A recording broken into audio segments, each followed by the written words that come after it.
থেকে যে কোনো কথা শুনতে হলে জানতে হবে কোরআনের রেফারেন্স কি। আমার শান্তির জন্য কোরআন ছাড়া কোনো বিকল্প নাই। এই জন্য নবীজি বলেছেন, মান ক্বালা বিহি সাদাকা, যেই কোরআন থেকে কথা বলবে সে কি কথা বলবে বলেন তো? কারণ এই কোরআনের কথাগুলি কার? ওয়ামান আসদাকু মিনাল্লাহি হাদিসা ওয়ামান আসদাকু মিনাল্লাহি কিলা। আল্লাহ তাআলা বলেছেন, আল্লাহর চাইতে সত্যবাদী আর কে হতে পারে? আছে কেউ আল্লাহর চাইতে সত্যবাদী? কাজী কোরআন থেকে যে কথা বলে সেই সত্য কথা বলে। এই জন্য যিনি যা বলতে চান আপনারা জিজ্ঞেস করবেন কোরআনের কোনো সমর্থন আছে কিনা, হাদিসের কোনো সমর্থন আছে কিনা। এইসব জেনে শুনে যদি আমরা লাভ দিতাম, ফাল দিতাম, মিছিল করতাম, মিটিং করতাম, সমাবেশ করতাম, যা করতে চাই কোরআন এবং সুন্নাহকে অনুসরণ যদি করে করতাম, আমাদের কিসমত কি হইতো? বলেন সবাই, ভালো হয়ে যেত। নবীজি বলেন,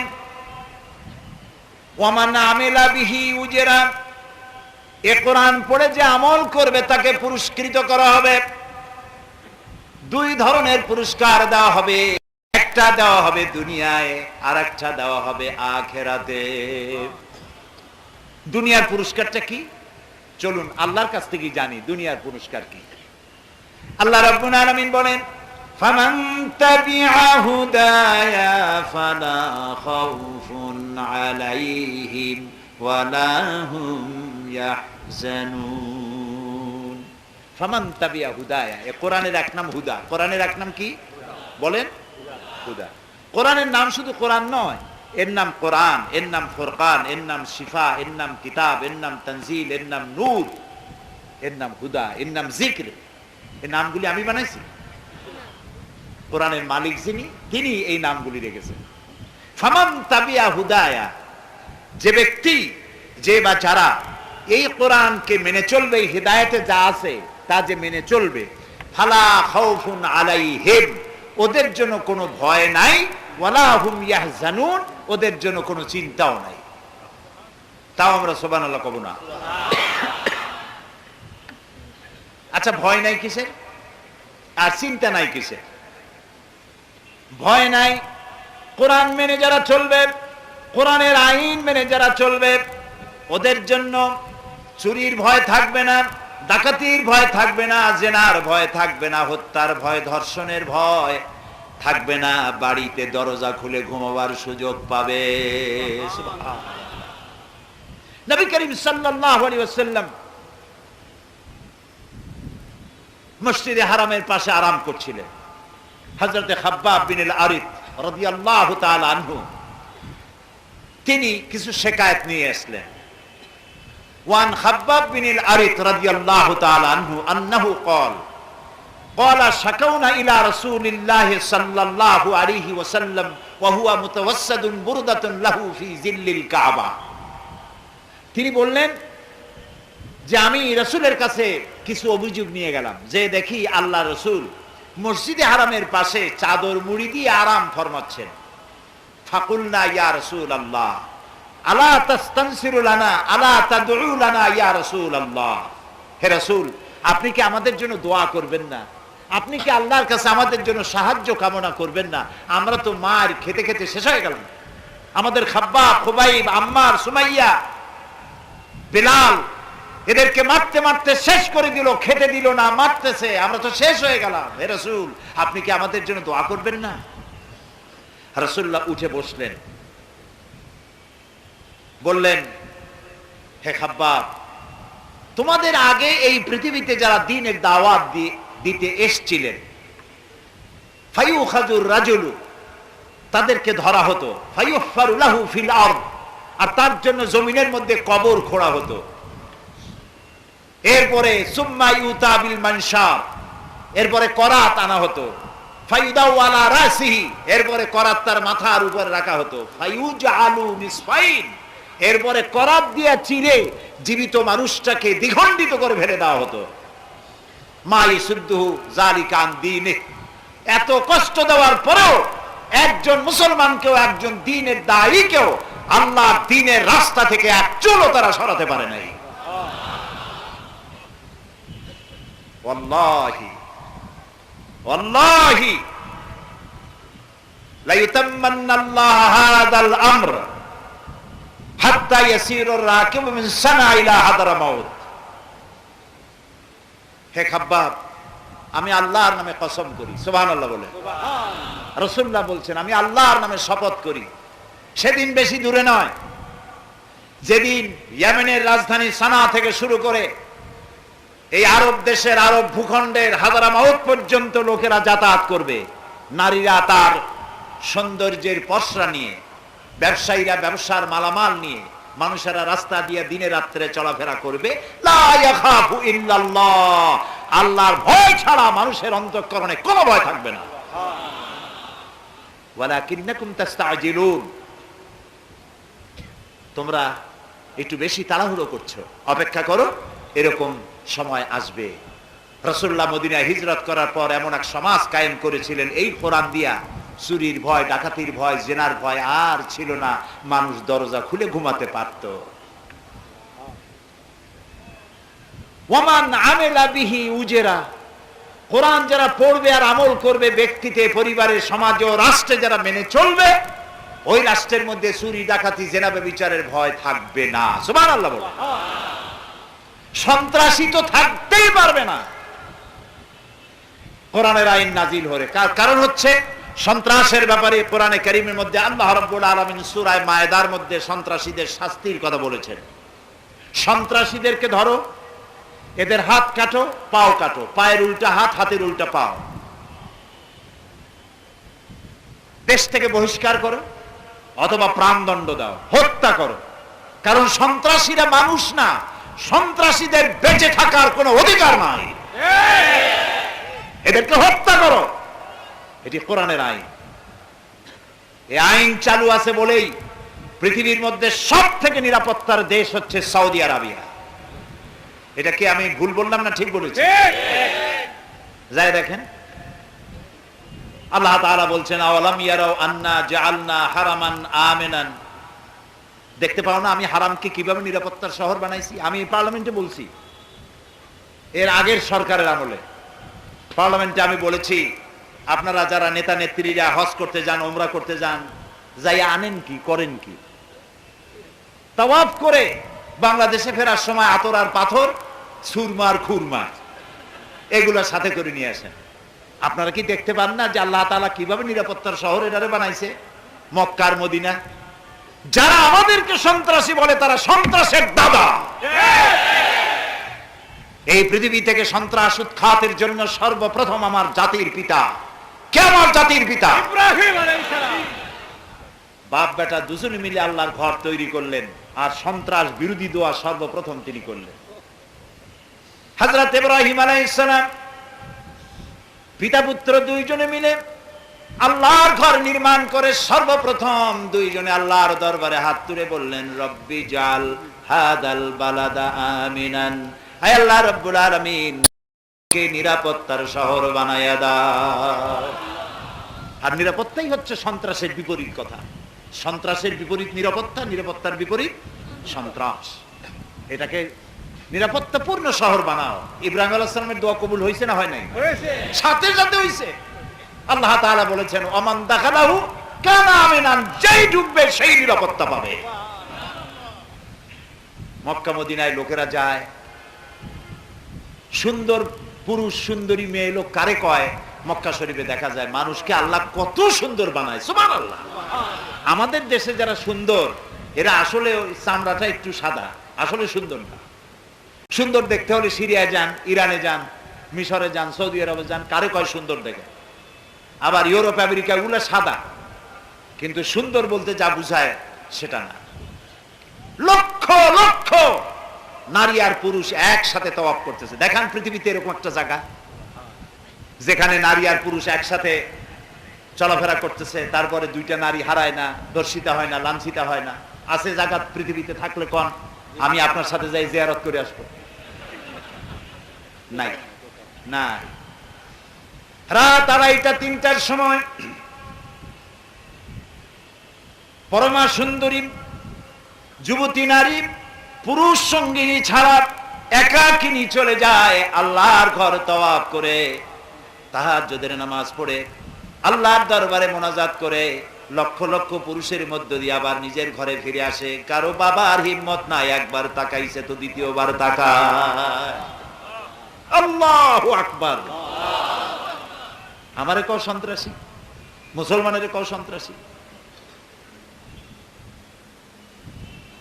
মুজদালিফা আরাফাতের ময়দানের পরে যে মাঠ, যেখানে এসে রাত কাটাতে হয়, সেই মাঠে যারা হজে গেছেন তারা দেখে আসছেন লক্ষ লক্ষ পুরুষ, লক্ষ লক্ষ নারী, এরকম একটা সামিয়ানা নাই, উন্মুক্ত আকাশের নিচে পাশাপাশি কাছাকাছি শুয়ে আছে, হাঁটতেছে, বসে আছে। কোন কোন জায়গায় লাইটও নাই। 1,500, 2,000, 2,500 বছরের ইতিহাসে নাই যেখান থেকে একটা নারী দর্শিতা, লাঞ্ছিতা হয়েছে। সুবহানাল্লাহ। সুতরাং নিরাপত্তার শহর আল্লাহ বানায় দিয়ে দুনিয়াকে দেখাই দিয়েছেন। আওয়ালাম ইয়ারাও, দেখতে পাও না? আন্না জাআলনা হারামান আমিনান, এই হারামকে কিভাবে নিরাপত্তার আমন আমানের শহর বানাইছি, দেখতে পাও না? সুবহানাল্লাহ। সুতরাং ফামান তাবিয়া হুদায়া ফালা খাউফুন আলাইহিম, এই কোরআন যদি মেনে চলো কোনো ভয় নাই। চুরি করলে হাত কাটা যাবে, জেনা করলে পাথর মারিয়া জেনার স্বাদ মিটাই দেওয়া হবে, হত্যা করলে তোমারও হত্যা করা হবে। এই আইন কার? আল্লাহর আইন। এই যে চোরের হাত কাটা আইন, আমাদের দেশের এক শ্রেণীর বুদ্ধিজীবীরা, এই বুদ্ধিজীবী মানে হলো পরজীবী। এগুলো কি? পরজীবী। কিছু ভালো, সব বুদ্ধিজীবী খারাপ আমি তা বলবো না, অধিকাংশই বেকার। এরা বলে যে হাত কাটা এটা তো মহা অন্যায় কাজ, এটা তো প্রবলেম সলভ হয় না, বরং প্রবলেম আরো বাড়ে। কিরকম? কয় যদি কোনো চোরের হাত কেটে দেওয়া হয় তাহলে সে তো আর আয় উপার্জন, এমনি গরিব মানুষ চুরি করে, তারপর হাত কাটা হয়ে গেল, এখন তো তার ভিক্ষে করা ছাড়া পথ নাই, এখন ওই ভাঙ্গা কাটা হাতটা নিয়ে কবে লা ইলাহা ইল্লাল্লাহ 10টা পাই দাও, তো আরো সর্বনাশ হইল। এটা একটি বর্বর আইন, বলেন নাউযুবিল্লাহ। অথচ আইনটা কার? আল্লাহ তাআলা। আল্লাহ তাআলা এই আইনটি নাজিল করেছেন ইনসাফের জন্য। এটি কখন? এই হাত চোরের হাত কাটা আইন মক্কা রাসূলুল্লাহর মক্কি জিন্দেগিতে নাজিল হয় নাই, এটি নাজিল হয়েছে মদিনার জীবনে। কোন সময়? যখন রাসূলুল্লাহ প্রেসিডেন্ট, রাষ্ট্রপ্রধান, প্রত্যেকটি নাগরিকের খাওয়া, পড়া, শিক্ষা, চিকিৎসা, বাসস্থানের গ্যারান্টি দেওয়া হয়েছে, তখন আল্লাহ তাআলা বলছেন আস-সারিকু ওয়াস-সারিকাতু ফাকতাউ আইদিয়াহুমা। এখন যদি কোনো পুরুষ আর নারী চুরি করে তাহলে উভয়ের হাত কেটে দাও। কারণ এখন তো খাওয়ার আছে, পড়ার আছে, চাকরি আছে, বেকার সমস্যা নাই। বৃদ্ধদেরকে বৃদ্ধ ভাতা দেওয়া হয়, বয়স্ক ভাতা দেওয়া হয়, যে মা দুধ খাওয়ায় তার বাচ্চাকে তাকে ভাতা দেওয়া হয়। কাজে এখন চুরি করবে কেন? এখন যদি কেউ চুরি করে তাহলে হাত কাটবা। হযরত ওমর রাদিয়াল্লাহু তাআলা আনহুর জামানায় দুর্ভিক্ষ দেখা গেল মদিনায়। তিনি তখন ম্যাজিস্ট্রেট, হাকিম, বিচারক, তাদের সবাইকে ডাকলেন, ডেকে বললেন দুর্ভিক্ষ শেষ না হওয়া পর্যন্ত যদি কোনো চোর ধরা পড়ে আর যদি প্রমাণ হয় যে পেটের জ্বালায় চুরি করেছে, হাত কাটা আইন চালু করা যাবে না। তাহলে কি বুঝলেন? ইসলাম আগে দেয় পেটে, তারপরে দেয় পিঠে। খালি পেটে পিঠের উপরে কিল দেওয়ার অভ্যাস ইসলামের নাই। কাজে আজকে যারা বলেন যে হাত কাটা আইন অন্যায়, এই অন্যায় এটা তালচোর, বেলচোর, কচুচোর, সাথীচোর, পকেটমার, জুতাচোর, ওরা কিন্তু কোনোদিন মিছিল করে নাই চোরের হাত কাটা আইন মানি না, মানবো না বলে। এরকম এই কথা আজকে হাত কাটা আইনের বিরুদ্ধে যদি কেউ কথা বলে, কারা বলে? বড় চোরেরা। কারা বলে? এই বড় চোর কারা? এই বড় চোর হলো গভর্নমেন্টের চেয়ারে বসে, গভর্নমেন্টের কলম আর কাগজ দিয়ে যারা গভর্নমেন্টের লক্ষ কোটি কোটি যারা চোর করে, সেই বড় চোরেরা মনে করে কোরআনের এই চোরের হাত কাটা আইন চালু হলে বিসমিল্লাহ হবে আমাদের দিয়া।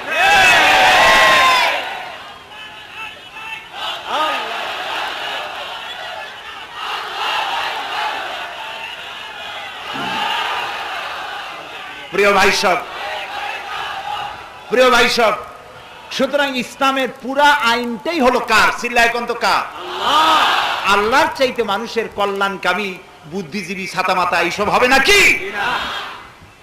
সুতরাং কোন রাজনীতিবিদ কি কইল আমার জানার কোনো দরকার নাই। আমার জানার দরকার আমার আল্লাহ কি বলেছেন। আমার জানার দরকার আমার রাসূল কি বলেছে। প্রিয় ভাই সব, ওয়ামান আমিলা বিহি উজরা, এ কোরআনের আইন মেনে যারা চলবে তাদেরকে পুরস্কৃত করা হবে, দুনিয়ায় তারা শান্তি পাবে। চুরি নাই, ডাকাতি নাই, জেনা নাই, ব্যভিচার নাই। আমরা তো এইরকমের একটা সমাজ চাই যাতে আরাম করে রাত্রে একটু ঘুমাইতে পারি, ঠিক কিনা? আমার দেশের জনগণ অনেক ভালো। আমার দেশের জনগণ কোন গভর্নমেন্টের কাছে বলে না, মেয়ে লোকেরা বলে না যে জামদানি শাড়ি দিতে হবে আমাদেরকে, পুরুষেরা বলে না যে প্রত্যেক দিন আমাদের বাসমতি চাউল দিয়ে ভাত খাওয়াইতে হবে। বলে আমার দেশের জনগণের রিকোয়ারমেন্ট খুবই, ডিমান্ড খুবই কম, মিনিমাম। সেটুকুন কি? মোটা চাইলের ভাত, মোটা কাপড়, আর একটুখানি ঘুমাইতে পারি, চোরের উৎপাত না থাকে, এইটুকুন হলেই সারে। চাঁদাবাজ মাস্তান এই শয়তানগুলোর উৎপাত থেকে বাঁচতে চাই, এইটুক হলেই সারে, ঠিক কিনা? এখন তো অনেকটা সারছে, নাকি সারছে না? আলহামদুলিল্লাহ। এখন আবার বুদ্ধিজীবীরা বলা আরম্ভ করছে তাদের নাকি মানবাধিকার লঙ্ঘন হয়েছে। আরে বেটা, সন্ত্রাসীরা যখন মানুষগুলি জবাই করত তখন তোমার মানবাধিকার কোথায় ছিল? সুতরাং আল্লাহ রাব্বুল আলামিন যে ব্যবস্থা যখন করেন মানুষের কল্যাণের জন্য, দেশ এখন ঠান্ডা, আলহামদুলিল্লাহ। সবাই বলে আলহামদুলিল্লাহ, কিন্তু কেউ কেউ বলে ইন্না লিল্লাহ। যাদের ওইগুলো পুঁজি, ওইগুলো না হলে রাজনীতি চলে না, তাদের খুব মুসিবত হয়ে গেছে। যাই হোক প্রিয় ভাই সব, ফামান তাবিয়া হুদায়া ফালা খাউফুন আলাইহিম ওয়া লা হুম ইয়াহজানুন। দুনিয়া শান্তি পাবা এই কোরআন মেনে চলো, এ কোরআনে সব আছে। যারা মনে করে কোরআন একটা তাবিজের কিতাব, তাদের জন্য দুঃখ প্রকাশ করা ছাড়া কিছুই নেই। আমাদের দেশে অনেক কোরআন শরীফ আছে খালি দাগ দেওয়া, দেখছেন না? সূরা নিসা, সূরা ইমরান, সূরা মায়দা, এগুলি তাবিজ। এই তাবিজ ব্যবহার করলে বিয়ে করবা তাড়াতাড়ি, ওই তাবিজ ব্যবহার করলে পেটের অসুখ ভালো হয়ে যাবে। আশ্চর্য কথা, কোরআন সম্পর্কে কি কি নিচু ধারণা। কোরআন শরীফ আসছে আপনার পেটের অসুখ ভালো করার জন্য, কোরআন শরীফ আসছে আপনার মাইয়ে বিয়ে দেওয়ার জন্য, কোরআন এসেছে সার্বিক শান্তি দেওয়ার জন্য। লোকেরা তাবিজ আনতে যায় মৌলভী সাহেবদের কাছে, তাবিজ তাবিজ। এই তাবিজ রাসূলুল্লাহ তাবিজ লেখেন নাই, সাহাবায়ে একজন সাহাবী তাবিজ লেখেন নাই, কোন হাদিস নাই। কাজী তাবিজ দিয়ে ব্যবসা করবেন না, আর এই তাবিজের ব্যবসা যারা করে তাদের কাছেও যাবেন না। অবশ্য রাসূলুল্লাহ ঝাড়ফুঁক করেছেন, হাদিসে আছে। ঝাড়ফুঁক রাসূলুল্লাহ নিজে করেছেন, সাহাবায়ে কেরাম করেছেন। ঝাড়ফুঁক করার জন্য রাসূলুল্লাহর অনুমতি আছে, আর ঝাড়ফুঁক করার জন্যই আল্লাহ রাব্বুল আলামিন কোরআনের শেষ দুটি সূরা মুআওযাতাইন, সূরা ফালাক, সূরা নাস নাযিল করেছেন। আর সূরা ফাতিহা তো সূরাতুদ দোয়া বলা হয়। সুতরাং এটা তাবিজের কিতাব নয়, তদবিরের কিতাব নয়। আপনার যা দরকার তিবিয়ানান লিকুল্লি শাই, সব কিছু আল্লাহ তাআলা এর মধ্যে খুলে খুলে বয়ান করে দিয়েছেন। সুবহানাল্লাহ বলেন। প্রিয় ভাই সব, ওয়ালা হুম ইয়াহজানুন। আর এই কোরআন যদি তুমি মানে চলো তাহলে কোনো চিন্তা নাই, চিন্তা থাকবে না। কিসের চিন্তা থাকবে না? চিন্তা থাকবে না খাওয়া, পড়া, শিক্ষা, চিকিৎসা, বাসস্থান। এটি হলো তিরমিজি শরীফের হাদিস। এই পাঁচটি জিনিস হলো মানুষের মৌলিক অধিকার। মানুষের, মুসলমানদের বলা হয় না এখানে, শুধু মানুষের এই পাঁচটি অধিকার তাদেরকে দিতে হবে, ফান্ডামেন্টাল রাইটস। এর গ্যারান্টি সরকার দিতে বাধ্য। তাহলে দুনিয়ায় এই কোরআন মেনে চললে চুরির ভয়, ডাকাতির ভয় থাকবে না। খাওয়া পড়া, শিক্ষা, চিকিৎসা, বাসস্থানের গ্যারান্টি পাওয়া যাবে। আলহামদুলিল্লাহ করেন, সবাই বলেন আলহামদুলিল্লাহ। ইসলামকে ভয় পাওয়ার কোনো কারণ নাই। কেউ কেউ মনে করে ইসলাম, আরে বাপরে সাংঘাতিক ব্যাপার, হাত কাটার গলা কাটা, পাইকারি ধরে কারো হাত কাটবে। সৌদি আরব যারা গেছেন তাদের জিজ্ঞেস করি, চোরের হাত কাটা অবস্থায় হাত কাটা মানুষ চুরির কারণে হাত কাটছে, এরকমের একটা লোকের সাথে আমার দেখা হয়নি। চুরি তো থাকবে না, হাত কাটবে কেন? প্রত্যেকের প্রয়োজন যদি মিটানো হয়, যার যতটুকুন বেতন হওয়া উচিত, খাওয়া পড়া থাকার জন্য যা দরকার সেটুকুন যদি দেওয়া হয়, তাহলে তো চুরি আর ঘুষ বন্ধ হয়ে যায়, ঠিক কিনা? সেটা তারা দিতে সক্ষম হয়েছে, এই জন্য চুরি ডাকাতি সেখানে নাই। প্রিয় ভাই সব, এটা গেল দুনিয়ার শান্তি। এখন চলুন আখিরাতের শান্তি কি হবে। কোরআন যারা মানবে তাদের ব্যাপারে নবীজি বলেছেন, মান ক্বারাআল কুরআনা ফাস্তাযহারাহু ফাহাল্লা হালালাহু ওয়া হাররামা হারামাহু আদখালাহুল্লাহুল জান্নাহ। নবীজি বলেছেন, যে ব্যক্তি কোরআন পড়বে আর কোরআনের হালাল আল হারামকে মেনে চলবে, হালাল যেটাকে করা হয়েছে সেটাকে মানবে, হারাম যেটাকে করা হয়েছে সেটা থেকে ফিরে থাকবে। ফাস্তাজহারাহু, আর কোরআনকে প্রতিষ্ঠা করার জন্য সে আন্দোলনে ঝাঁপিয়ে পড়বে। এরকম যেই লোক করবে কিয়ামতের দিন আল্লাহ রাব্বুল আলামিন তাকে জান্নাত দান করবেন। শুধু জান্নাত দিবেন না, বোনাসও দিবেন। সুবহানাল্লাহ বলবেন না? বোনাস দিবেন আল্লাহ তাআলা। বোনাসটা কি? ওয়াশাফাহু ফি আশরাতিন মিন আহলি বাইতিহি কুল্লুহুম ক্বাদ ওয়াজাবাত লাহুন নার। নবীজি বলেন ওই লোকটাকে জান্নাতের অর্ডার দিয়ে আল্লাহ রাব্বুল আলামিন বলবেন, হ্যাঁ আমার বান্দা, তুমি কোরআন পড়ে কোরআন অনুযায়ী জীবন পরিচালনা করেছো, কোরআন প্রতিষ্ঠার আন্দোলনে কাজ করেছো, একা একা জান্নাতে যেও না, তোমার রক্ত সম্পর্কিত আত্মীয় স্বজনের ভিতরে 10 জন মানুষ সম্পর্কে আমার কাছে সুপারিশ করো, এমন 10 জন যাদের হিসাবের পরে জাহান্নাম ওয়াজিব হয়ে গিয়েছিল, তোমার সুপারিশ অনুযায়ী ওই 10 জন লোক তোমার সাথে আমি জান্নাত দান করে দেব। এটা হলো পরকালের নিয়ামত, পরকালে পাওয়ার নিয়ামত। এই কোরআনে কারীম দিয়ে নবী করিম সাল্লাল্লাহু আলাইহি ওয়াসাল্লাম একটি সমাজ প্রতিষ্ঠা করেছিলেন মদিনায়। সেখানে চুরি ডাকাতি বন্ধ হলো। আপনারা লক্ষ্য করুন, রাসূলুল্লাহ যখন মক্কায় ছিলেন, কত বছর ছিলেন মক্কায়? নবুয়তের জীবন কত বছর? 13 বছর। তখন আল্লাহর ঘরের মধ্যে মূর্তি ছিল কয়টা? 360। একটি মূর্তিও তিনি সরাতে পারেন না, একটি মূর্তিও সরাইতে পারেন না। যখন তিনি হিজরত করবেন, আল্লাহ আমিন তারে শেখাই দিলেন, নবীজি পড়েন, রব্বি আদখিলনি মুদখালা সিদকিন ওয়া আখরিজনি মুখরাজা সিদকিন ওয়াজআলনি মিন লাদুনকা সুলতানান নাসীরা। আয় আল্লাহ, সত্যের সাথে আমাকে প্রবেশ করাও, সত্যের সাথে আমাকে বের করো। ওয়াজআলনি মিন লাদুনকা সুলতানান নাসীরা, আর তোমার পক্ষ থেকে আমাকে সুলতান নাসির দান করো। পৃথিবীর সব মুফাসসির একমত, সুলতান নাসির শব্দের অর্থ হলো রাষ্ট্রীয় ক্ষমতা। আল্লাহ বলে দিলেন, নবী আপনি আমার কাছে রাষ্ট্রীয় ক্ষমতা চান। সুবহানাল্লাহ বলেন, রাষ্ট্রীয় ক্ষমতা আমার কাছে চান। কারণ কোরআন দিয়ে রাষ্ট্র ক্ষমতা হাতে না পাইলে কোরআন সে কাজ করতে পারে না। কোরআন তার রং দেখাতে পারে যদি রাষ্ট্রীয় ক্ষমতা হাতে পায়। সুবহানাল্লাহ। কোরআন আর রাষ্ট্র দুটো এক হতে হবে। আল্লাহ বললেন আমার কাছে রাষ্ট্রীয় ক্ষমতা চাও, আর আমরা বলি আমার দেশের এক শ্রেণীর লোকেরা বলে রাজনীতি আর ধর্ম আলাদা। আছে না? উগ্র মৌলবাদী, ধর্মান্ধ, ধর্মীয় সাম্প্রদায়িকতা দেশে বিস্তার লাভ করেছে। পত্রিকা পড়েন না? কলজা জ্বলতেছে ওদের, কলজা জ্বলে। যেহেতু টেলিভিশনের মধ্যে, রেডিওর মধ্যে শুভ সন্ধ্যা, শুভরাত্রি, হাবিজাবি কথা খুব কম, আল্লাহ হাফেজ এগুলি বলা হচ্ছে, সালাম দেওয়া হচ্ছে, আজান দেওয়া হচ্ছে, এগুলি কলজায় খুব কষ্ট, খুব কষ্ট। উগ্র সাম্প্রদায়িকতায় দেশ ভরে গেছে। সাম্প্রদায়িকতা হয় না কিসে? সালামের পরিবর্তে যদি বলা হয় গুড মর্নিং, গুড নাইট, শুভরাত্রি, শুভ সন্ধ্যা, বাপের মাথা। কি আশ্চর্য কথা, খুব কষ্ট। আল্লাহ তাআলা বলেছে, ইউরিদুনা লিইউতফিউ নূরাল্লাহি বিআফওয়াহিহিম ওয়াল্লাহু মুতিম্মু নূরিহি ওয়ালাউ কারিহাল কাফিরুন। ওরা চায় মুখে ফু দিয়ে আমার আলোটাকে নিভায় দেবে, আমার দ্বীনকে মিটায় দেবে। আল্লাহ বলেন আমি আমার দ্বীনকে পূর্ণতা দান করব, তাতে এই কাফেরগুলার কলজা যত জ্বলুক। সুবহানাল্লাহ।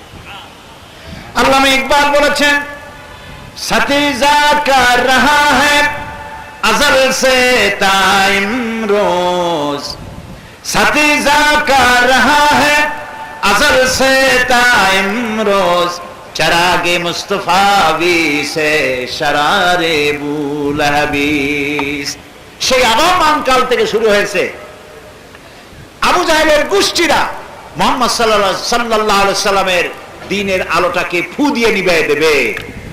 আল্লামা ইকবাল বলছেন, এরপরেও হাজারো প্রচেষ্টার পরেও আল্লাহ রাব্বুল আলামিন মুস্তাফা সাল্লাল্লাহু আলাইহি সাল্লামের চেরাগকে দ্বীনের আলোকে টিম টিম করে সহস্র মাইল স্পিডে বয়ে যাওয়া ঘূর্ণিঝড়ের মধ্য দিয়েও টিকায় রেখেছেন এবং রাখবেন কিয়ামত পর্যন্ত।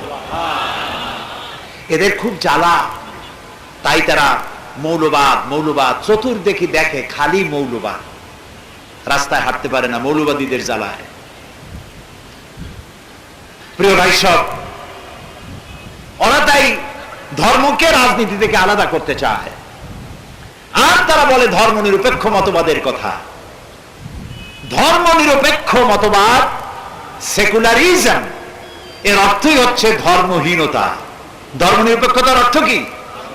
ধর্মহীনতা, ধর্মের সাথে বিরোধিতা করা। নিরপেক্ষ জিনিসটা তো আপনারা নিশ্চয়ই বোঝেন না? বোঝেন না?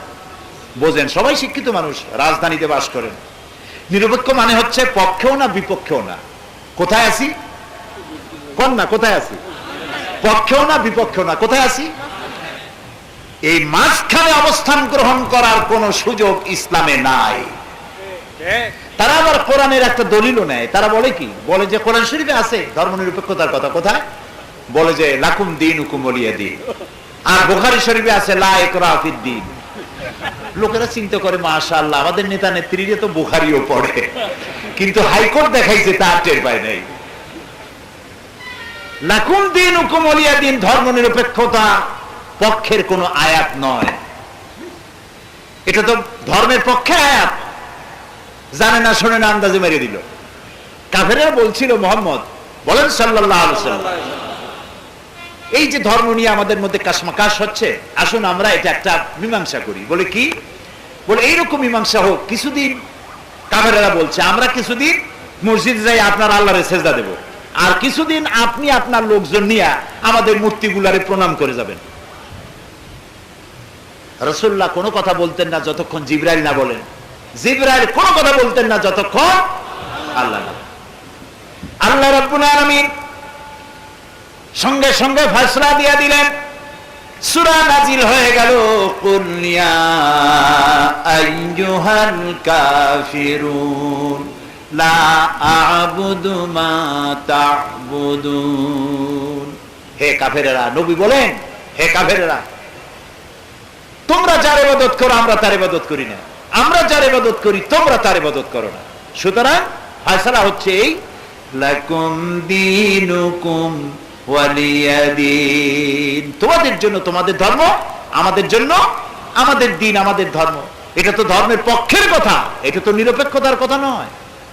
আল্লাহ ইকরাহা ফিদ-দীন তার অর্থ কি? ধর্মে কোনো বাড়াবাড়ি নাই। তার মানে হচ্ছে আপনি জবরদস্তি করে কোনো অমুসলিমকে মুসলমান বানাইতে পারবেন না।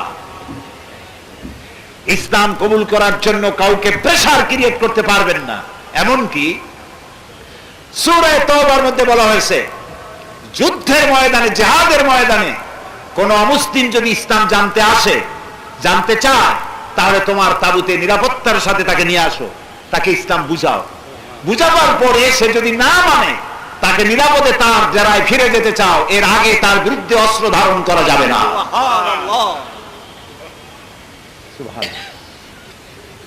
সুতরাং ধর্মের ব্যাপারে নিরপেক্ষতার কথা বলা মহা অন্যায়। ধর্মের ব্যাপারে আমরা নিরপেক্ষ কেন হব? এই জন্য আমি বুঝাইতে গিয়ে বলি, যে জিনিস যত বেশি জরুরি আমরা সেইটার ব্যাপারে নিরপেক্ষ না পক্ষে? বলেন বলেন, আমরা নিরপেক্ষ না পক্ষে? যেমন ঘুমানো খুব জরুরি বিষয়। ঘুমানো জরুরি না জরুরি নয়? আপনারা কি এইটার ব্যাপারে নিরপেক্ষ না পক্ষে? বিবাহ যারা করে নাই তাদের জন্য বিবাহ করা কি আপনারা এই ব্যাপারে কি নিরপেক্ষ না পক্ষে? পক্ষে। ভাত খাওয়া, না খাইলে তো বাঁচবো না, এই ভাত খাওয়া, পানি খাওয়া, পানি পান করা, এগুলো ব্যাপারে আপনারা কি নিরপেক্ষ না পক্ষে? তাহলে দেখা গেল যত জিনিস জরুরি, এসেনশিয়াল আমার জীবন ধারণের জন্য, আমরা সবটার পক্ষে। আর ইসলাম ধর্ম, দিন, জীবন ব্যবস্থা এমনই একটা অজরুরি বিষয় যে এই বিষয়ে আমাদেরকে নিরপেক্ষ থাকতে হবে। কত বড় শয়তানের ওয়াসওয়াসা! এটা কিসের ওয়াসওয়াসা? শয়তানের। এই যে রাস্তা আছে না, এটা কোন রোড বলা হয়? ময়মনসিংহ রোড নাকি বলে? ময়মনসিংহ রোড। এই যে ময়মনসিংহ রোড হাইওয়ে, এটা মোটরওয়ে। আপনি এই রাস্তা দিয়ে চলার সময় হয় ডান দিক দিয়ে চলুন, না হয় বাম দিক দিয়ে চলুন। হয় আপনি বলেন যে আমি রাইটিস্ট, ডান দিক দিয়ে যাব, অথবা বলেন আমি লেফটিস্ট, আমি বাম দিক দিয়ে যাব। কিন্তু কোন অবস্থাতেই আপনি মাঝখানে দাঁড়ায় বলতে পারেন না যে আমি মিডিলিস্ট, আমি ডাইনেও যাব না, বাঁয়েও যাব না, আমি মাঝখানে দাঁড়ায় থাকবো, আমি নিরপেক্ষ। এই বলে যদি রাস্তার মাঝখানে দাঁড়ায় থাকেন, আপনার নিরপেক্ষতার স্বাদ মিটায় দেবে ট্রাক বা বাইসা, আরো বর্তা বানায় দেবে। সুতরাং ইসলাম যদি ভালো লাগে তাহলে ইসলামের পক্ষে আসুন। ইসলাম পছন্দ হয় না, আপনার মতো নেত্রী নেতার কোন প্রয়োজন ইসলামের নয়। আপনার মতো লক্ষ কোটি যদি বেরিয়ে যায়, ইসলাম বেঁচে যাবে। ইসলামের পক্ষে থাকুন, পছন্দ না হয় বেরিয়ে যান, নিজেদেরকে অমুসলিম ঘোষণা দিয়ে দিন। নিরপেক্ষতার কথা বলে মাঝখানে দাঁড়াবে, রাস্তার মাঝখানে দাঁড়ালে যেমন ট্রাকে জীবন শেষ করবে, নিরপেক্ষ হয়ে দাঁড়াবেন, শয়তান লাঠি মেরে জাহান্নামে ফেলে দেবে। পৃথিবীর কোন একজন নবী ধর্মের ব্যাপারে নিরপেক্ষ ছিলেন না। একজন নবী নাই যিনি ধর্ম নিরপেক্ষ মতবাদে বিশ্বাস করতেন। একজন সাহাবী নাই, একজন হাক্কানি আলেম নাই। হইতে পারে হাবিজাবি ডালপুরি ধরনের নামের শেষে ডালপুরি, কাশপুরি, এগুলো হইতে পারে। মানুষের চেনে, দেশবাসী আলেম হিসাবে শ্রদ্ধা করে, এমন একজন আলেম ধর্ম নিরপেক্ষ মতবাদ করতে পারে না। কারণ ধর্ম নিরপেক্ষ মতবাদ কুফরি মতবাদ। কোন মুসলমানের সন্তান ধর্ম নিরপেক্ষ আন্দোলন করতে পারে না। হারাম হারাম।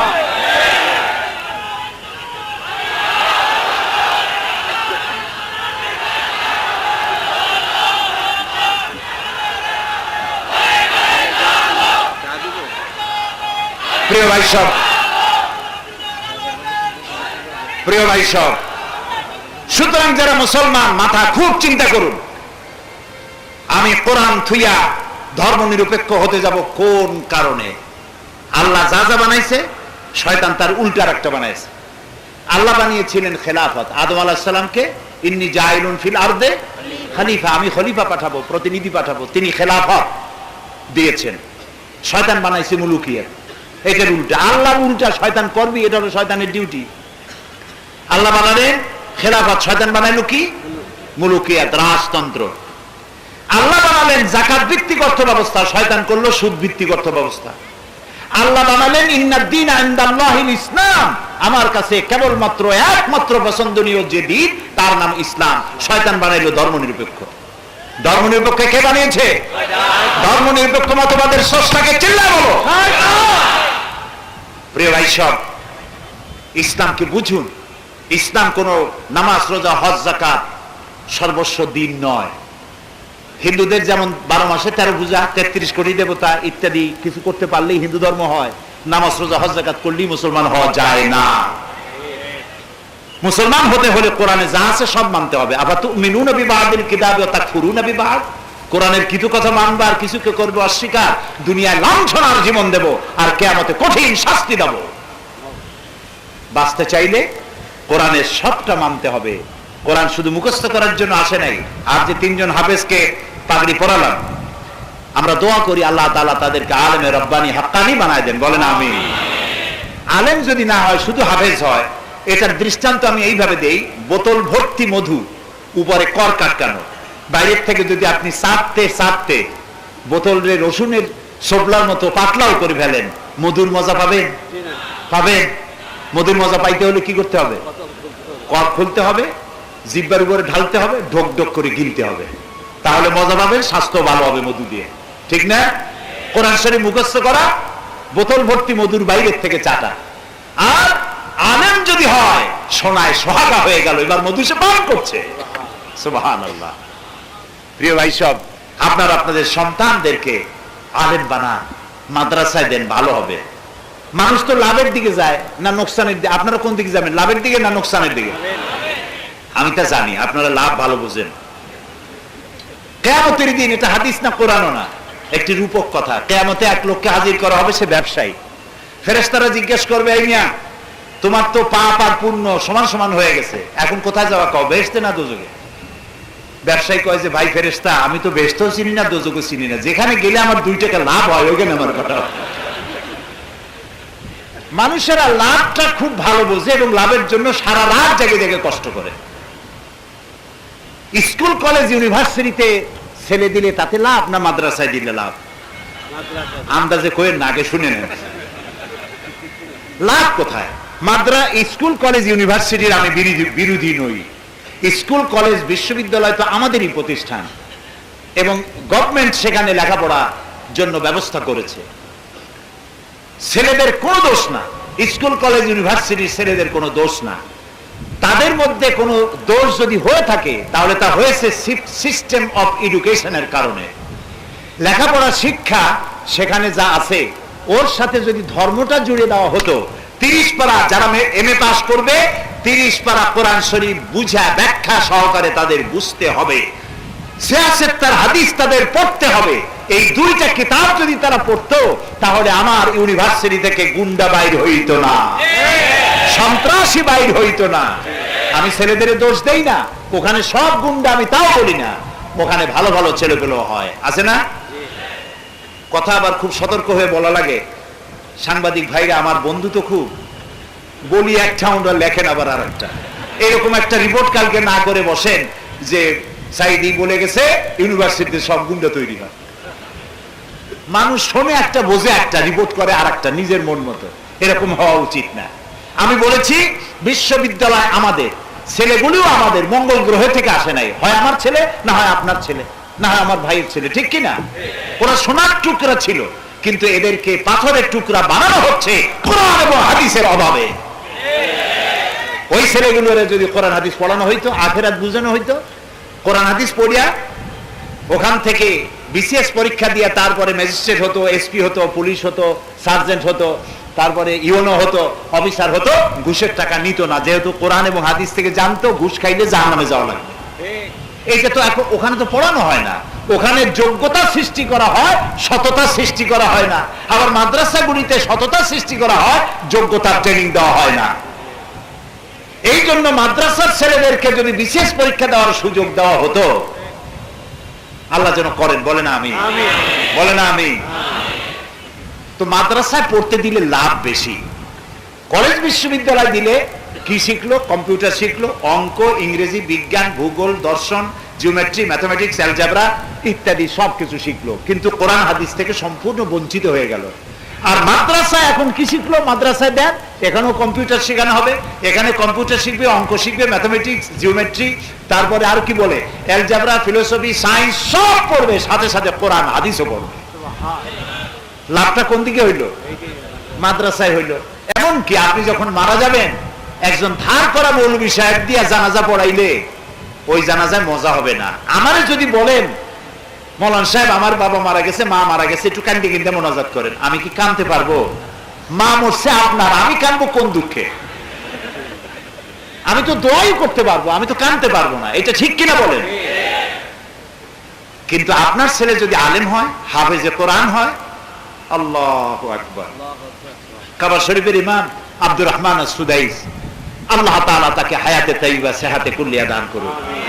কাবার ইমাম, সুবহানাল্লাহ, কাবার ইমাম, মসজিদে নববীর ইমাম, সকলকে আল্লাহ হায়াতে তাইয়্যিবা সেহাতে কুল্লিয়া দান করুন। আমি মনে করি তাদের মতো আলেম বাংলাদেশে 2-4 জন থাকলেও পারে, নাও থাকলে পারে। এত বড় বড় আলেম। আব্দুর রহমান আস-সুদাইস, তার মা মারা গেছেন, কাবার সামনে লাশ রেখে ছেলে দাঁড়ায় বলছে আল্লাহু আকবার, আল্লাহ। কলিজা ছিঁড়া চোখ দিয়ে পানি আসতে থাকে। ছেলে যদি আলেম হয় আর বাপ মার লাশ সামনে রেখে যদি আল্লাহু আকবার বলে, ওর কলিজা ফাড়িয়া চোখ দিয়ে পানি বের হতে হবে, বের হয়ে আসবে, আল্লাহ আমার মায়েরে চিরজনমের মতো বিদায় দিয়ে গেলাম, কিয়ামতের আগে তো আর দেখা হবে না। ওর চোখের পানি মঞ্জুর হয়ে যাবে। ওই দোয়া করবে, রব্বির হামহুমা কামা রাব্বায়ানি সগীরা। আরে ছেলেরে কোরআন শিখাইলেন না, মাদ্রাসায় পড়াইলেন না, এমনকি নামটাও রাখছেন মন্টু আর সেন্টু। কি কোড়া কপাল। কোন মাজারে, কোন পীরের কবরে দেখছেন হযরত মন্টু রহমাতুল্লাহ আলাইহির মাজার?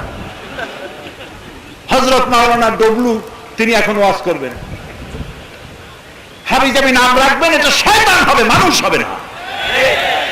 এই জন্য পিতামাতার হক তার সন্তানকে ইসলামী নাম রাখা। বাংলা নাম, ইংরেজিতে নাম রাখবেন না, আরবিতে নাম রাখবেন এবং আলেমদের কাছ থেকে জিজ্ঞাসা করে নাম রাখবেন।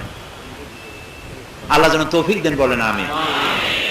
অনেক সময় বলে ফেললাম, আমি এখনই শেষ করব।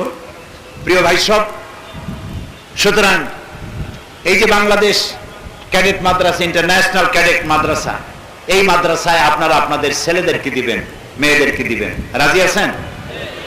আপনার ছেলে আলেম হবে, কোরআন বুঝবে, কোরআন পড়বে। আলহামদুলিল্লাহ কোন এইখানে আপনার ছেলে মেয়ে দিবেন, এবং ওদের জায়গা নাই। 1,05,000 টাকা প্রতি মাসে তারা ভাড়া দেয়, বিল্ডিং এর ভাড়া। এদের কষ্ট হয়। আপনারা এখানে যদি কারো জায়গা থাকে, জায়গা দিতে পারেন, টাকা দিতে পারেন। তার অর্থ এই না, আপনারা জানেন আমি এই চান্দা আদায় করতে পারি না। যার যার লেকুল্লে ফান্নের জাল, প্রত্যেক বিষয়ে আলাদা আলাদা লোক আছে, এটা আমি পারি না। আমি আপনাদেরকে অনুরোধ, দাঁড়ালেন কেন? শেষ করব মানে কি? মুনাজাত ছাড়াই শেষ করব? এশার নামাজ না পড়েই শেষ করব? কাজে যারা দাঁড়ালেন তারা ঠিক করেন নাই। এত বড় মাহফিলের মুনাজাত থেকে নিজেকে মাহরুম করবেন না। এখন আপনাদের খুশি, যা খুশি তাই করেন। এত বড় মাহফিলের মুনাজাত থেকে নিজেকে হতভাগ্য বানাবেন না। এশার নামাজ বা জামাত পড়েন, নিজেকে সৌভাগ্যবানদের মধ্যে শামিল করেন, বলেন আমিন। তো মাদ্রাসার জন্য আপনারা টাকা দিবেন, পয়সা দিবেন, ছাত্র দিবেন, সহযোগিতা করবেন, আন্তরিকতা পোষণ করবেন সব মাদ্রাসার প্রতি। আল্লাহ যেন কবুল করেন, বলেন আমিন। আপনারা কি মাদ্রাসার সহযোগিতা করবেন? ছেলে দিয়ে, মেয়ে দিয়ে, টাকা দিয়ে, পয়সা দিয়ে, জমি দিয়ে, জায়গা দিয়ে করবেন? কারা কারা করবেন দেখি তো একটু, কারা কারা করবেন? হাত উঠাইতে একটু কষ্ট হয় মনে হয়। মাশাআল্লাহ, সবাই উঠাইছে, আলহামদুলিল্লাহ। বলি আলহামদুলিল্লাহ। হযরত মাওলানা আবুল কাসেম মোহাম্মদ সিফাতুল্লাহ এদেশের একজন প্রবীণ বর্ষিয়ান আলেম, আলেমে দ্বীন, সাহেবে ইলম, তিনি এটা শুরু করেছিলেন। আল্লাহ তাআলা এই মাদ্রাসাকে কিয়ামত পর্যন্ত কবুল করুন, আমরা বলি আমিন। যত মাদ্রাসা আছে আল্লাহ সবগুলিকে টিকায় রাখুন, আমরা বলি আমিন। প্রিয় ভাই সব, কোরআনের তাফসীর করতে হলে সেজন্য সময়ের দরকার। আমি শুধু কোরআনের একটি ভূমিকা দিলাম এবং আপনাদের আগ্রহ সৃষ্টি করার চেষ্টা করলাম যে কোরআন যদি বুঝি তাহলে আমাদের কপাল ভালো হবে, বলেন আলহামদুলিল্লাহ। এই যে রমজান মাস গেল, প্রত্যেকে কোরআন শরীফ আমরা পড়ছি প্রায়, ঠিক না ভাই? এবং এক জায়গায় বসে গল্প করে যে ভাই আমার পুত্রবধূ 3 খতম, আমার মেয়ে 7 খতম, আমার বউ 13 খতম, আর আমি এমনি এমনি খতম। আচ্ছা ভাই, কোরআন শরীফ কি খতম করার জন্য আসছে দুনিয়ায়? খালি খতম আর খতম, এইভাবে কোরআন খতমের জন্য আসে নাই। কোন কোন সাহাবী কোরআন শরীফের সূরা বাকারার মতো একটা সূরা শেষ করতে 2, 2.5, 3 বছর সময় লেগেছে। কেন? এক একটা আয়াত পড়েছেন, বুঝেছেন, আমল করেছেন, তারপরে আর একটা আয়াত পড়েছেন। এই জন্য সাহাবায়ে কেরাম যখন রাস্তা দিয়ে হাঁটতেন, তাদের বিয়ে শাদী, ওঠা বসা, চলাফেরা ইত্যাদি দেখলে মনে হতো যেন কোরআন, জীবিত কোরআন হেঁটে যাচ্ছে। সুবহানাল্লাহ। এই জন্য কোরআনে কারীম আমাদের বুঝতে হবে। তাফসীর, বাংলা ভাষায় তাফসীর পাওয়া যায় বাংলাদেশে, না যায় না? বলেন একটু, বলেন যায় কিনা? আমাদের মাতৃভাষা কি? বাংলা। আলহামদুলিল্লাহ বলে। আমাদের মাতৃভাষা বাংলা, আলহামদুলিল্লাহ।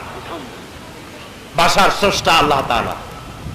এই বাংলা ভাষায় শুধু নয়, পৃথিবীতে এমন উল্লেখযোগ্য ভাষা নাই যে ভাষায় কোরআন শরীফের তাফসীর লেখা হয় নাই। আলহামদুলিল্লাহ। এই কোরআন শরীফের তাফসীর আপনি যেটা খুশি সেটা কেনেন। মারিফুল কোরআন আছে, ফি জিলালিল কোরআন আছে, তাফসীর ইবনে কাসির আছে, ইসলাম ফাউন্ডেশন অনুবাদ করেছে। কিন্তু যে তাফসীরটা পড়লে পরে জীবনের মূল্যবোধ সৃষ্টি করবে এবং কোরআন নিজের জীবনে, সমাজের জীবনে বাস্তবায়নের জন্য উদ্বেল করে দেবে একটা মানুষকে, সেই তাফসীরের নাম হলো তাফহিমুল কোরআন। বলেন তো নামটা কি? আরেকবার বলেন। তাফহিমুল কোরআন কিনবেন। 19 খণ্ড না 22 খণ্ড বোধ হয়। আপনারা, দাম খুবই কম। 22 খণ্ডের বা 19 খণ্ডের দাম হলো মাত্র 1000 টাকা না কত যেন, 950 টাকা মাত্র। একসাথে যদি না পারেন ধীরে ধীরে কিনবেন। আমার এই কথাটা আপনারা নিজে একটু টেস্ট করে দেখেন, একটু পড়েন। প্রথমে সূরা ফাতিহা পড়েন, আমপারাটা প্রথমে হয় প্রথম খণ্ড অথবা 30তম পারাটা, এর যে কোনো প্রথম অথবা শেষের একটা পড়লে গোটা তাফসীর আপনাকে পড়তে বাধ্য করবে আপনার মন। এটা এমনই তাফসীর, আধুনিক যুগ জিজ্ঞাসার জবাব সেখানে আপনি পাবেন। আল্লাহ তাআলা যেন তৌফিক দেন, বলেন আমিন। এরপরে এখানে অনেকগুলি লাইব্রেরি আসছে কোরআন শরীফ বোঝার জন্য। আল কোরআন একাডেমি লন্ডন, তারা কোরআন শরীফের সহজ সরল বাংলা অনুবাদ করেছে, একদিকে আরবি আর একদিকে বাংলা। এই কোরআন শরীফ এখান থেকে আপনারা নিতে পারবেন। আর এ পর্যন্ত প্রায় 40 বছরের বেশি আল্লাহ তাআলা তার গোলামকে কোরআন শরীফের তাফসীর করার তৌফিক দান করেছেন আলহামদুলিল্লাহ, দেশে এবং বিদেশে। এখন আমার ওই তাফসীরগুলি ক্যাসেট ছিল, ক্যাসেট থেকে উদ্ধার করে এখন বই, ক্যাসেট নষ্ট হয়ে যায়, বই নষ্ট হয় না সাধারণত, এখন সবগুলি তাফসীর হচ্ছে। সূরা ফাতিহার তাফসীর করেছিলাম শুনিয়া 48 জন হিন্দু বৌদ্ধ মুসলমান হয়েছে চট্টগ্রামে। সূরা লোকমানের তাফসীর করেছিলাম 5 দিন, 2 রুকুর তাফসীর করেছি মাত্র সূরা লোকমানের 1999 সনে। প্রায় 50 জন হিন্দু খ্রিস্টান মুসলমান হয়েছে এই সেই তাফসীর। তাফসীরে সাইদি নাম রেখেছে তারা, ক্যাসেট থেকে উদ্ধার করে। আমপারা বেরিয়েছে, সূরা আসর বেরিয়েছে, প্রায় 500 পৃষ্ঠার মতো সূরা আসর। সূরা ফাতিহা 5 শতাধিক পৃষ্ঠা, তাফসীরে সাইদি সূরা ফাতিহা, সূরা আসর, আমপারা এবং সূরা লোকমান এখানে পাওয়া যাবে। এই সূরা লোকমানটা যদি পড়েন তাহলে নামাজের গুরুত্ব, সন্তানের প্রতি পিতামাতার কি অধিকার এবং কি গুরুত্ব, সন্তানকে কেমনে লালন করবেন। হযরতে লোকমান নবী না রাসূল নন, একজন আল্লাহ তাআলার জ্ঞান প্রাপ্ত ব্যক্তি। তিনি জাতিকে নসিহত করে নাই, নসিহত করেছেন নিজের ছেলেকে। সেই নসিহত আল্লাহর কাছে এত পছন্দ হয়েছে, যার কারণে কোরআনের মধ্যে সূরা লোকমান নামে একটা সূরা নাজিল করে হযরত লোকমানের নসিহতকে চিরন্তন করে দিয়েছে আল্লাহ তাআলা কোরআন শরীফের মধ্যে। এই তাফসীরটি আসছে তাকওয়া প্রকাশনী না কি যেন নাম, যারা ছাপছে তারা নিয়ে আসছে, গেটের থেকে বেরোবার সময় পাবেন। আর অনেক বই আছে, বইপত্রগুলি নিবেন, এগুলি আপনাদের কাজ দেবে। হাবিজাবি নোবেল, নাটক, উপন্যাস পড়ে সামান্য কিছু সময়ের জন্য উত্তেজনা সৃষ্টি হতে পারে মাত্র, কিন্তু কোন ক্রমে তা নৈতিকতার সৃষ্টি করবে না। নীতি নৈতিকতার সৃষ্টির জন্য কোরআনের তাফসীর পড়তে হবে এবং ইসলামের বইপত্র পড়তে হবে। আল্লাহ যেন আমাদেরকে সেই তৌফিক দেন, আমরা বলি আমিন। মোনাজাত করব এখন। মোনাজাতের আগে আপনাদেরকে আরেকটি কথা অনুরোধ করব, তা হলো শোনেন। আরেকটি কথা হচ্ছে, এই মাহফিলের আয়োজন করেছে বাংলাদেশ ইন্টারন্যাশনাল ক্যাডেট মাদ্রাসা। একটা মাদ্রাসার পক্ষে এত বড় বিশাল প্যান্ডেল, লাইট, মাইক, প্রচার, পত্রিকায় বিজ্ঞাপন দেওয়া, তাদের জন্য অনেক খরচ হয়ে গেছে। আল্লাহ তাআলা বলেছেন তাআওয়ানু আলাল বিররি ওয়াত তাকওয়া ওয়ালা তাআওয়ানু আলাল ইসমি ওয়াল উদওয়ান। ভালো কাজের সহযোগিতা করো। এই কাজটা কি ভালো নাকি? ভালো। এই যে কাজটা, এটা কি হলো? এখানে যে সব কথা হলো, আল্লাহ তাআলা আমাদের ঈমান বর্ধন করে দিন, বলেন আমিন। প্রিয় ভাই সব, আপনারা যদি যাওয়ার সময় চতুর্দিকে চাদর থাকবে ওদের, আপনারা যদি দয়া করে তাদের কিছু দিয়ে যান, তাহলে ওরা মাইক, লাইট এবং প্রচার বিভাগের কাছে ঋণবদ্ধ থাকবে না। মাদ্রাসা এমনি ঋণী থাকে সাধারণত, আরো একটা ঋণের বোঝা বাড়বে না। আপনারা মেহেরবানি করে ওদেরকে যাওয়ার সময় সাহায্য করে যাবেন। রাজি আছেন? বলেন সবাই রাজি আছে? আল্লাহ যেন তৌফিক দেন। দৌড়ে যাবেন না, যাওয়ার সময় ধীরে ধীরে যাবেন। এখন মোনাজাত হবে, মোনাজাতের পরে আজান হবে, আজানের পরে এশার নামাজ হবে, এশার নামাজের পরে আপনারা যাবেন। এত বড় জামাত এখন কোন মসজিদে আমরা পাবো না, এটা ঠিক কিনা? প্রিয় ভাই সব, চতুর্দিকে চাদর আছে, আপনারা যাওয়ার সময় দিয়ে যাবেন। আল্লাহ যেন তৌফিক দান করেন, আমরা বলি আমিন। মোনাজাতের আগে শেষ কথা এই, অনেকে ওয়াজ শোনে কিন্তু নামাজ পড়ে না, এরকম বহু লোক আছে। নামাজ 5 ওয়াক্ত সঠিকভাবে যেন আমরা আদায় করতে পারি, আল্লাহ যেন তৌফিক দেন, বলেন আমিন। নামাজ আর ছাড়বো না, এই ওয়াদা করা যাবে? করা যাবে? মিথ্যা কথা আর বলবো না, এই ওয়াদা কি করা যায়? হাত উঁচু করেন, বলেন ইয়া আল্লাহ, তোমার পবিত্র নামে শপথ করি, ওয়াদা করি, যতদিন পর্যন্ত মালাকুল মউত আমার মাথার সামনে না আসতেছে, ততদিন পর্যন্ত ফরজ নামাজ, ফরজ রোজা, শরীয়তের ওজর ছাড়া ছেড়ে দেব না। বলেন ছেড়ে দেব না, ছেড়ে দেব না। ইয়া আল্লাহ, মিথ্যা কথা বলবো না, সমস্ত কবিরা গুনাহ থেকে তোমার কাছে মাপ চাই। আল্লাহ আমাদের আজকের এই ওয়াদা পালন করার তৌফিক দাও, আমিন ইয়া রাব্বাল আলামিন। শরীয়তের নিয়ম হচ্ছে, কেউ মুসলমান হইতে চাইলে তাকে মুসলমান বানানো, কিন্তু গভর্নমেন্টের আইন হচ্ছে বয়স 18-র ঊর্ধ্বে হতে হবে এবং গভর্নমেন্টের কাছে এফিডেভিট দিতে হবে, কোনো প্ররোচনা, কারো চাপ, ভয়, ভীতি অথবা লোভ ইত্যাদি বিবর্জিত হয়ে সজ্ঞানে স্বেচ্ছায় ইসলাম কবুল করতে এসেছি, এ ধরনের এফিডেভিট করতে হয়। সে এফিডেভিটের দায়িত্ব যদি থানা আমির, কি যেন নাম আপনার? জামাত ইসলামী বাংলাদেশের উত্তরা থানা আমির জনাব আলাউদ্দিন সাহেব, আপনি দায়িত্ব নেবেন তার? জি, আচ্ছা। এ লোক নোয়াখালী থেকে আসছে ইসলাম কবুল করার জন্য, বাইতুল মোকাররম মসজিদে গিয়েছিল, ওখান থেকে শুনতে পেয়েছে এখানে মাহফিল, এখানে আসছে ইসলাম কবুল করার জন্য। নাম কি তোমার? নাম কি? হ্যাঁ? আব্দুর রহিম। আগের নাম কি? রতন চন্দ্র। বাবার নাম? পাল। আচ্ছা, বসেন বসেন। এই ছেলের নাম হচ্ছে রতন চন্দ্র পাল। বাপের নাম মানিক চন্দ্র পাল। বিনা প্ররোচনায় শুধুমাত্র ইসলামের মহব্বতে সে ইসলাম কবুল করার জন্য আসছে। এর সরকারিভাবে এফিডেভিট করার জন্য দায়িত্ব নিলেন উত্তরা থানার জামাত ইসলামী বাংলাদেশের আমির, দায়িত্ব নিয়েছেন। গভর্নমেন্টের ঘরে গিয়ে কোন আইনজীবীর সাথে পরামর্শ করে তাকে নিয়ম মাফিক ইসলাম কবুল করানো। এখন আপাতত আমরা তাকে ইসলামে প্রবেশ করার জন্য কালেমা পড়িয়ে দিচ্ছি। বলো লা ইলাহা ইল্লাল্লাহু মুহাম্মাদুর রাসূলুল্লাহ। আল্লাহ ছাড়া কোনো ইলাহা নাই, মাবুদ নাই, উপাস্য নাই। মুহাম্মদ সাল্লাল্লাহু আলাইহি ওয়াসাল্লাম আল্লাহর প্রেরিত রাসূল। আশহাদু আন লা ইলাহা ইল্লাল্লাহু ওয়াহদাহু লা শারীকা লাহু ওয়া আশহাদু আন্না মুহাম্মাদান আবদুহু ওয়া রাসূলুহু। আমি সাক্ষ্য দিচ্ছি আল্লাহ ছাড়া কোনো ইলাহা নাই, মাবুদ নাই, উপাস্য নাই। তিনি একক, তার কোনো অংশীদার নাই। আমি আরো সাক্ষী দিচ্ছি মুহাম্মদ সাল্লাল্লাহু আলাইহি ওয়াসাল্লাম আল্লাহর বান্দা এবং তার প্রেরিত রাসূল। এর নাম ছিল রতন পাল। সে পছন্দ করেছে এর নাম হবে আব্দুর রহিম। আলহামদুলিল্লাহ, নিজেই পছন্দ করে এনেছে, নামটা হবে আব্দুর রহিম। আলহামদুলিল্লাহ। সবাইকে বলতেছে আসসালামু আলাইকুম, আপনারা বলেন ওয়ালাইকুম আসসালাম। মাশাআল্লাহ, বসো। এখন এই ছেলে, আমরা তো হলাম সবাই পাপী, কিন্তু রাসূলের হাদিস অনুযায়ী কালেমা পড়ার সাথে সাথে তার পেছনে সব গুনাহ খাতাকে আল্লাহ তাআলা মাফ করে দিয়েছে।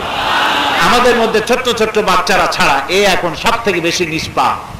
আল্লাহ তাআলা তাকে দ্বীন শেখার তৌফিক দান করুন। আল্লাহ তাআলা তাকে খাঁটি মুসলমান বানান। থানা আমির সাহেব তাকে কোথায় থাকবে, কি করবে ইত্যাদি ইসলাম প্রচার সমিতির সঙ্গে যোগাযোগ করে যা যা করা দরকার সব করে দিবেন সঠিকভাবে এবং গভর্নমেন্টের আইন অনুযায়ী। আল্লাহ তাআলা মঞ্জুর করুন। আল্লাহুম্মা আমিন। রব্বানা যালামনা أنفسنا وإن لم تغفر لنا وترحمنا لنكونن من الخاسرين سبحانك اللهم وبحمدك نستغفرك ونتوب إليك اللهم حبب إلينا الإيمان وزينه في قلوبنا وكره إلينا الكفر والفسوق والعصيان واجعلنا من الراشدين أي الله تعالى হাজার হাজার মুসলমান নরনারী দীর্ঘক্ষণ ধরে তোমার দ্বীনের কথা আমরা শুনেছি। রব্বুল আলামিন দয়া করে আমাদের জিন্দেগীর সকল গুনাহ খাতাকে maaf করে দাও। হে আল্লাহ রাব্বুল আলামিন, আমাদের মা বাপ মুরব্বি যারা দুনিয়া থেকে বিদায় হয়ে গেছে, কবরগুলিকে জান্নাতের টুকরায় পরিণত করে দাও। রব্বির হামহুমা কামা রাব্বায়ানি সগীরা। সবাই বলেন রব্বির হামহুমা কামা রাব্বায়ানি সগীরা। হে আল্লাহ তাআলা, तमाम পৃথিবীতে মুসলমানেরা বড়ই বিপদে। আল্লাহ রাব্বুল আলামিন, তুমি দয়া করে বিপদগ্রস্ত মুসলমানদের সাহায্যকারী হয়ে যাও। আল্লাহুম্মা ইজ্জাল ইসলাম ওয়াল মুসলিমিন, আল্লাহুম্মা আহলিকিল কাফারাতা ওয়াল মুবতাদিআতা ওয়াল ইয়াহুদা ওয়াল মুশরিকিন। আয় আল্লাহ তাআলা, ইরাকের মুসলমানরা আমাদের কোনো আত্মীয় স্বজন নয়, শুধুমাত্র কলেমার সূত্রে গ্রথিত আমাদের ইমানের ভাই।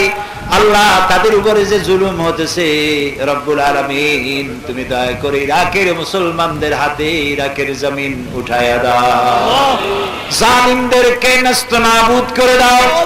আয় আল্লাহ তাআলা, ইরাক, আফগান, ফিলিস্তিন আর বসনিয়া, চেচনিয়া, কাশ্মীর, যত জায়গায় মুসলমানেরা কষ্টে আছে, আল্লাহ গুনাহ খাতা মাফ করে দিয়ে রহমতের নজরে তাদের দিকে তাকাও রব্বুল আলামিন।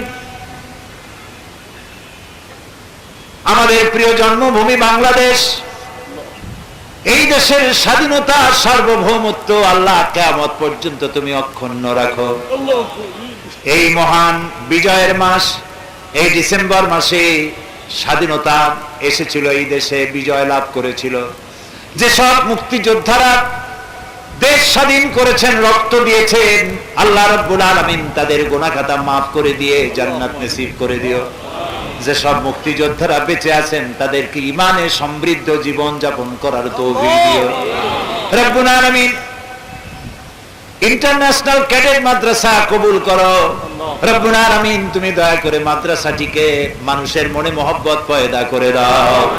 আমাদের এই বিবি বাল বাচ্চা যা দান করেছো সবগুলিকে দ্বীনদার, ঈমানদার, নামাজি, পরেজগার বানায়া দাও রব্বুল আলামিন। আমাদের দেশের জন্য দোয়া করি।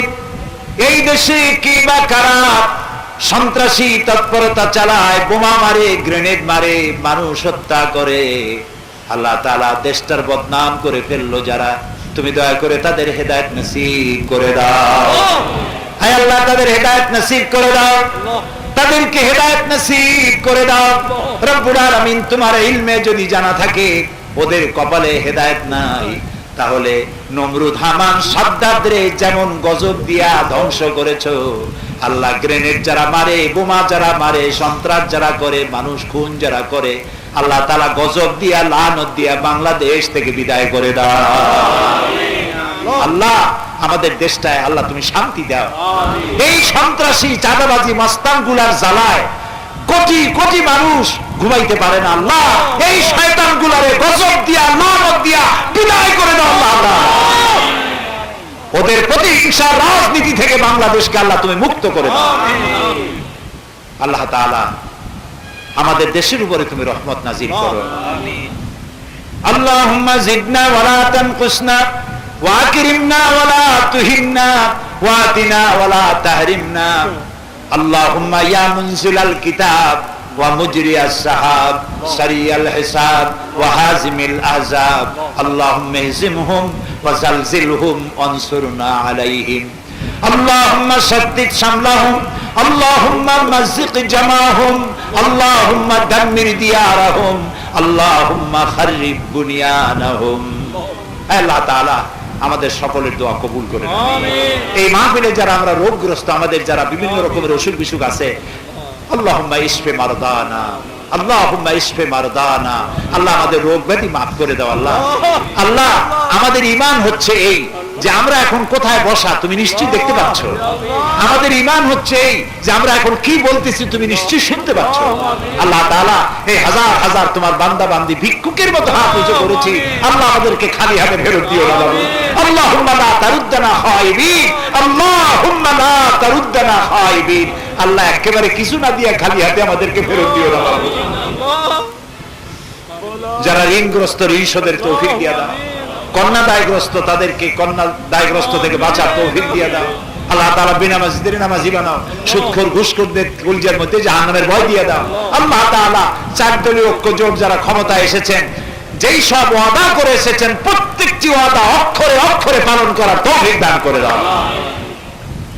রব্বানা তাকাব্বাল মিন্না ইন্নাকা আনতাস সামিউল আলিম ওয়া তুব আলাইনা ইন্নাকা আনতাত তাওয়াবুর রহিম। সুবহান রাব্বিকা রাব্বিল ইজ্জাতি আম্মা ইয়াসিফুন وسلام على المرسلين والحمد لله رب العالمين واجعل آخر كلامنا عند الموت لا إله إلا الله محمد رسول